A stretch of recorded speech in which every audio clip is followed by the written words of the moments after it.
Welcome everybody to episode 20, finally, of Katawa Shoujo.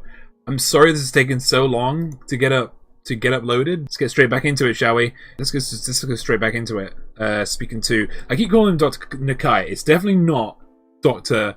Nakai. It's definitely not him. He gives a small laugh, amused at his little joke. I find his humor lacking and somewhat off, but the fact that he can make such light of a situation is perhaps comforting, or at least distracting. His brief episode of entertainment over, he claps his hands together and gets down to business. I take a seat as he gestures for me to do so. I wish the classrooms had seats this comfortable. I can feel my mind wandering as my eyes quickly scan the room, distracted by all the small changes since I last came. Alrighty, so what brings you here? I haven't seen you often, so I assume your health's been good so far? I love his little wink. Well, mostly. I see. His smile drops as I trail off. I feel slightly guilty about it. It's these moments where I can't rationally call myself normal that make me so reluctant to see the nurse. They're an admission that I'm different from everybody else.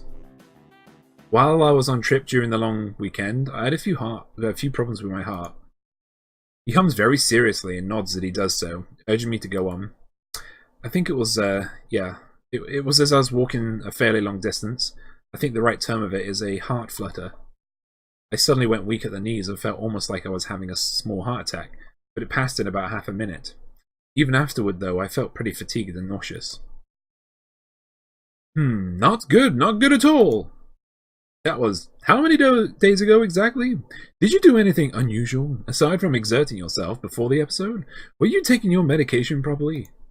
The nurse switches from awkward jokester to serious health professional mode, rattling off questions, making notes, and calling up stuff on his computer. I tell him about my forgetting to take my pills that morning and the preceding evening. It was a stupid thing to do, and I can't change anything about it now, except answer honestly and bite the bullet. His seriousness evolves into a frown, and the talk evolves into an instant checkup. I finish buttoning up my shirt and again get motioned to take a seat in front of the nurse. Is this your first problem you've had since coming to Yamaku? I've had short pains in my chest before, just a couple of times, but they were more discomfort than anything like this. He leans back in his chair, briefly reassembling a white-coated poiro. No idea what that means. As he mulls over the mysterious case of the heart flutter.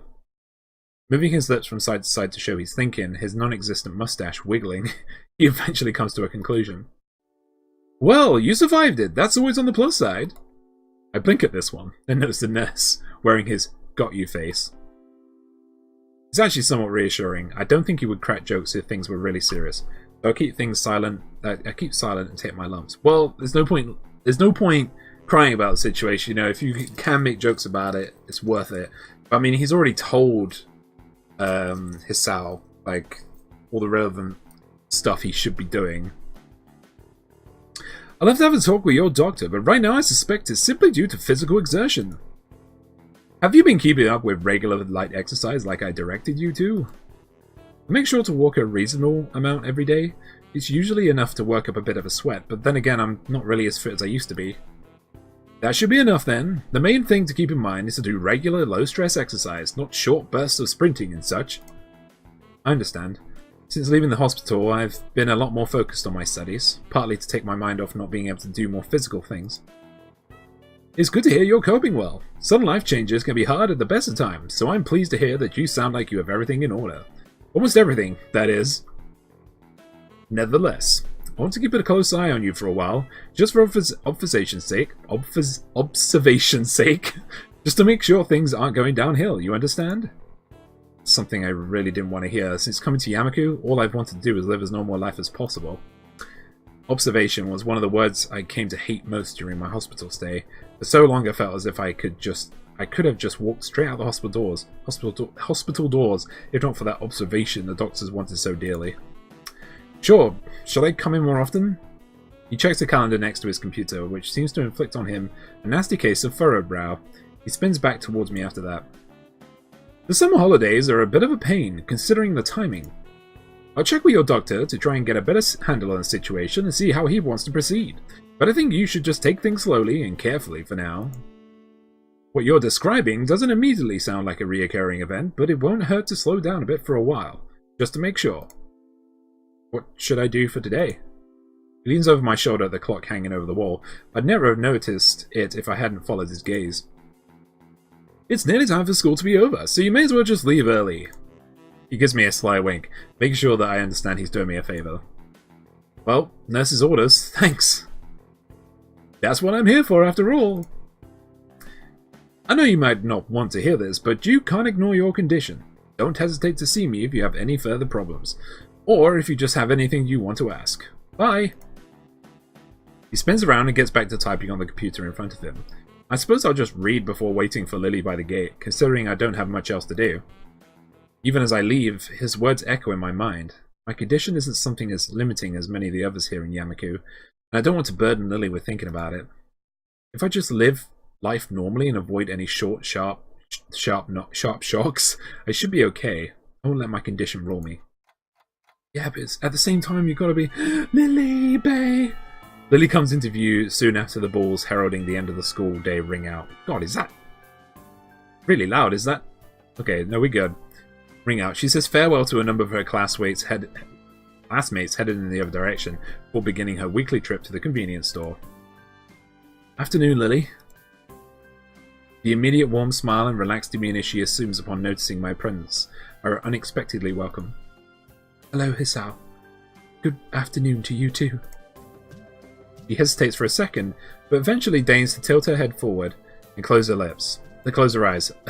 My lips meet hers with a measure of slight trepidation before we move off, hand in hand. The fact that we're so close in height is somewhat useful at times, there being no need for either of us to turn our head upwards nor downwards in order to meet the others. I know that feel, bro! I've been with people who are like 5 feet. They've been like with 5 feet of height, right? And I'm 6'1", and it's tough. It's tough. It doesn't take much time to leave the noise of the other students far behind us, the tapping of Lily's kit in her free hand the only sound to be heard. Silence, blissful silence, is all that greets us while we slowly walk in the settling sun's light. I think I'm coming to really like this town. The huge green hilly expanse, the trees everywhere, the somewhat rustic little buildings. So you've come to appreciate the tranquility of it as well. I think so. I came from a metropolitan city near Tokyo, so the quiet of this town really alienated me when I first arrived. After a while, it became really nice though. I think I prefer it to the hustle and bustle of my home city town. While I preferred the quiet of such a rural town even when I first arrived, I suppose I had the advantage of growing up in a quiet area before I came. Hanako said the surroundings are very pretty too. Lily may say such a thing quite easily, but each time she mentions how others describe sights around her as beautiful or pretty, I feel a little put off. I notice her expression become one of anticipation for some question or another.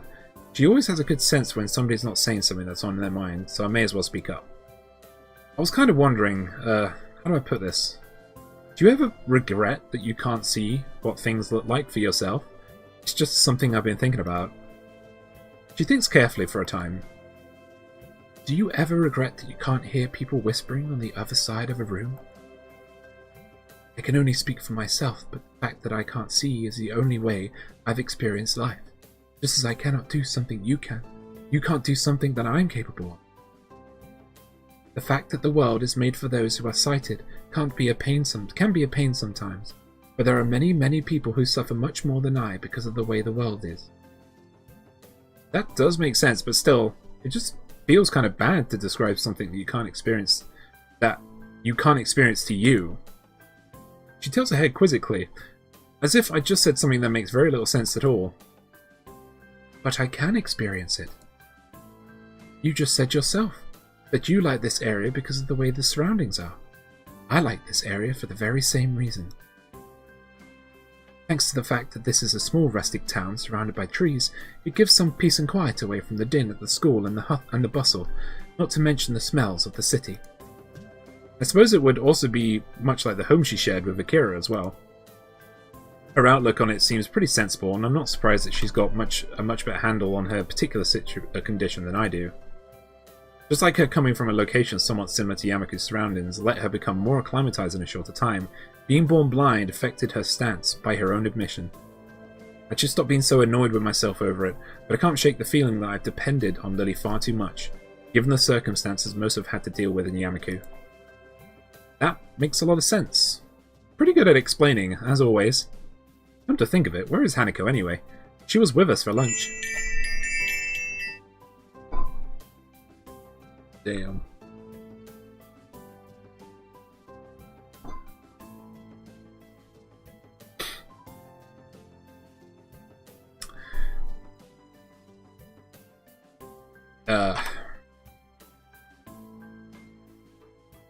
Come to think of it, where is Hanako anyway? She was with us for lunch. Sorry, I had to go back there. It seems she's busy studying. The exams are far from over, and she said she wants to do better this year than the last. While I admire her work ethic, she's really been trying to give us a lot of room alone together recently. She's that type of person, I think, the kind that puts others' needs above her own at every chance. She's a sweet girl, even though so much has hurt her in the past. I don't know, I feel like it's only now, when she's less close to me than ever, that she's truly finding herself. It was thanks to you that she began to become more confident. After all, not me. I take my hand from hers and gently place it on her head. The important thing is that you were there for her. I can't even imagine what she'd be like without having found someone like you. That much became obvious while you were in Scotland. We're all still friends, so we just got to have faith in her. I think she'll become a good person. That much is thanks to you for being there for her when she most needed it, just as you were there for me. It makes me feel a bit childish when you sound so wise. Well, I do try. Are you doing anything on the weekend by any chance? Nothing that comes to mind, why? And how about a date on Sunday? It'd be something to do besides exam preparation. Countering my rapidly beating heart, she simply replies, smiles and nods, sorry. That would be lovely. Where would you like to go? Her face suddenly changes to one of disapproval. Okay. You can't do that, Hisao. That's cheating. Do what? A gentleman should never ask a lady where to have a date. Oh. A smile quickly comes back, assuring me that she's far from serious. Don't worry about it. I'll think about where we could go. I'll leave it to you then. I promise to decide on the next date, though. With our plans for the weekend made, the rest of the walk down the hill continues in silence. The prospect of that lasting for any length of time, however, is shattered as I catch sight of a familiar figure waiting for us, a hand held high. Yo! Sakura. Thank you, please come again. The change in temperature as I step outside from the convenience store sends a chill up my spine. Feels like summer's starting to wind down. Looking to my side, the same feeling seems to affect Lily as well. Though unlike me, she doesn't manage to hide the fact. Something I didn't realize at first was how physically delicate she is, even compared to the likes of Hanako. If I had to describe her, I'd have to say that she reminds me of a China doll.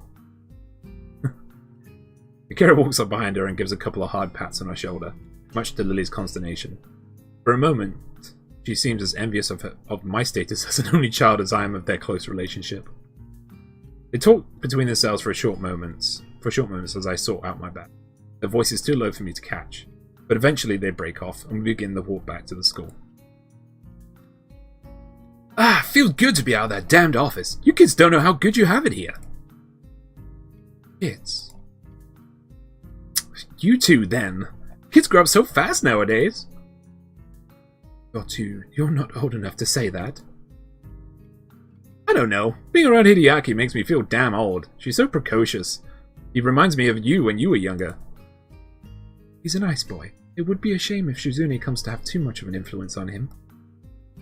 Akira gives an amused snort of her sister's antipathy. She really doesn't seem to regard it as anything to make a serious fuss about, treating it more like a childhood spat. She looks over to me, apparently only just remembering that I'm here, and gives a small grin as she reaches towards her back pocket. But what is it? Just a sec, let me dig it out.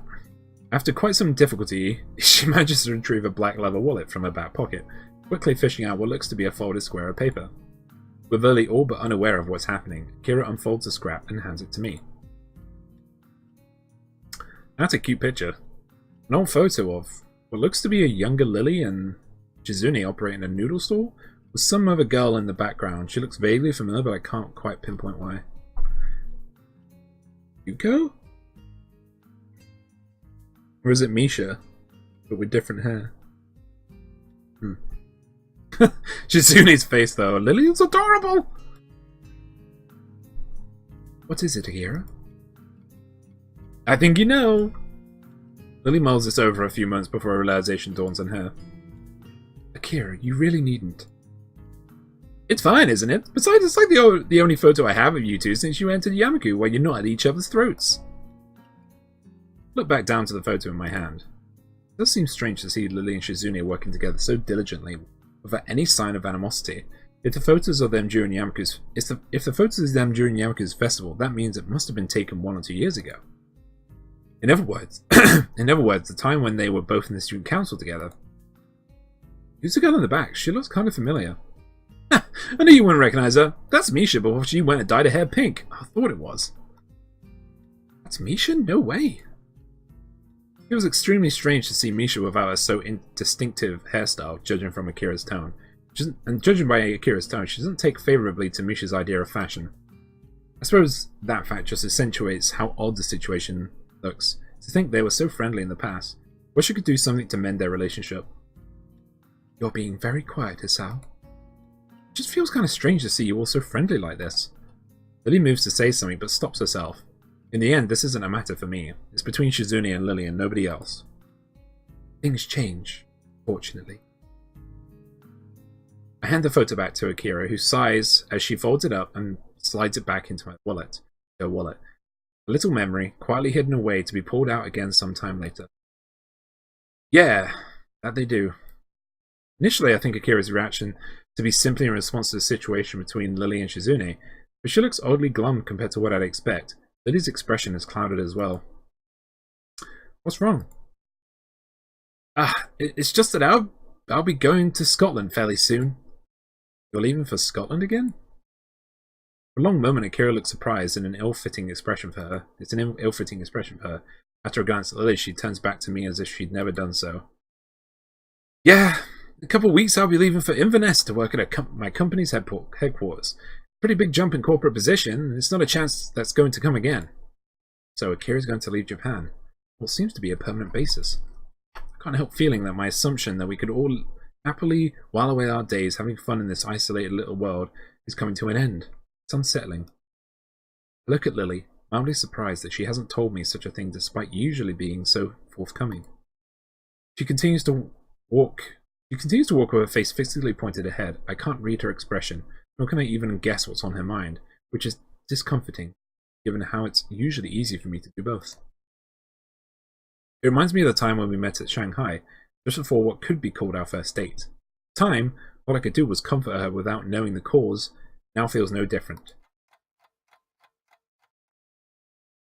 As we finally reach the school dormitories once again, there's a somewhat awkward silence. I don't think I'm the only one who feels it. See you tomorrow then, Lily. Bye, Akira. Night, Hisao. See ya. With that, they walk to the female dormitories. Opening the door to the male dormitories, I stop and look back at them, just moments before their figures disappear behind the heavy wooden door. That was a strange moment when Akira said she was leaving. While that wasn't the first time when my thoughts regarding my new life have been called into question, it's perhaps the first time to do it quite so profoundly. I still don't know what to make of Akira's reaction, much less of Lily's. The night's chill reminds me to get back to my room before I catch something, my bags pulling down on my arms with seemingly redoubled weight. Nothing else I have a date with her set up for the weekend. I just need to stop overthinking stuff and get on with the things as they are. The exams are still ongoing after, and with the trimester's end and the summer holidays beginning soon, there'll be plenty to keep me busy for a while. As I give a yawn and retreat inside, my thoughts turn to what Lily will decide to set as the location of our weekend rendezvous. Oh boy! So what is this? What is this bloody drama? It's not been fully explained between Lily and Shizune. Like, it must be pretty bad for them just like to be at loggerheads. Like, I mean, Shizune I'm not surprised about, but Lily, like, she's normally one to try and fix things, you know? Oh boy, we're going like so fast. We're going on the date. I think we'll go through a couple of dialogues and then we'll wind down. I'm pretty sure this is about the last thing I had in mind when Lily said she decided to where said she'd decide where to have a date. No man or woman is dressed in anything but their fineness, their formality only matched by that of their surroundings. Rich red wallpaper adorns the walls as the city lights far below flicker and glow. Combined with the ambient hum of quiet speech and the high-pitched clattering of cutlery and wine glasses, the mood is very formal, yet relaxed enough for me not to feel too uptight, despite this being our first real date. Once we get seated, our waiter leaves to attend to others with a quick bow, after an appreciative nod from Lily. Far from depending on my help, Lily's managed to navigate herself around surprisingly easily so far. Despite the unfamiliar environment, light brush here and there, and she's generally quite deft at orienting herself as needed.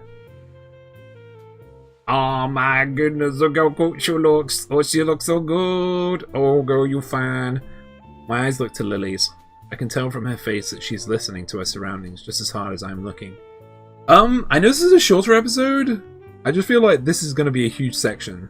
I don't, you know, so I think we're gonna wind down the episode. Also, this is going to be my ruddy screenshot right here, yo. Look at this. This is so adorable. Let's grab it. Okay. Alright, guys. Thank you for watching today. If you have enjoyed the video, please give it a like and share so I know that you guys are enjoying and I can make more. If you have any positive or negative comments to make, please let me know so I can improve myself and these videos. And if you have any recommendations about any visual novels that are similar to this, or any you think I just, you know, you want me to like record then and play out, yeah, let me know as well. Or any games that are similar to this, you know, similar in the kind of anime style of the storyline, you know. But yeah, guys, thanks for watching. I will see you for episode 21 tomorrow, where we get this date underway. I've been Al anyway, and now I am out. Thanks for being so patient with this video, by the way. Thank you so much. I'll see you tomorrow. How was that? Bye.